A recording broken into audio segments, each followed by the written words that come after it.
Kupitia mitandao mbalimbali ya kijamii nchini Ghana, Nigeria pamoja na Tanzania, kumekuwepo na mvutano mkubwa sana kutokana na kile ambacho kimekuwa kikiendelea, na hii ni mara baada ya kuripotiwa msanii maarufu nchini Tanzania Diamond Platnumz kushirikiana na Davido kupata nafasi ya kutumbuiza katika moja kati ya tukio kubwa la kuadhimisha miaka ya kuzaliwa kwa moja kati ya bilionea nchini Ghana ambaye anafahamika kwa jina la Richard Gueye. Moja kati ya sintofahamu ni kile ambacho inasemekana Diamond Platnumz kulipwa kiasi cha fedha bilioni 1 na milioni 600, huku Davido pia akilipwa pesa nyingi zaidi ya hiyo ambayo Diamond Platnumz alilipwa. Sintofahamu imekuja mara baada ya Shatta Wale kutokea nchini Ghana, ambaye ni msanii, kutoa malalamiko yake na kuchukua uamuzi wa kuamua kurudisha kiasi cha fedha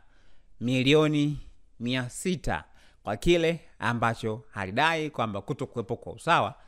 kati ya yeye pamoja na Diamond Platnumz, bila kumsahau Davido kutokea nchini Nigeria. Imesababisha kuleta mjadala mkubwa sana kupitia mitandao mbalimbali ya kijamii, huku baadhi yao wakioji kwamba je, ukubwa wa Shatta Wale unaendana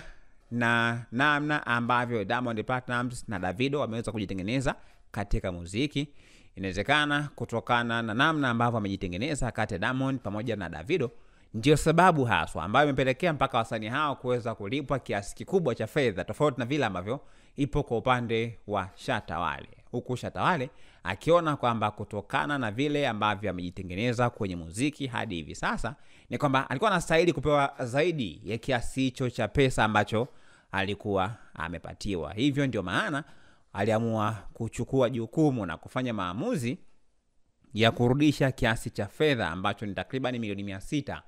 kwa muandaji wa tukio hilo, kwa kile ambacho anadai kwamba ni dharau ambayo amefanyiwa na kutokupewa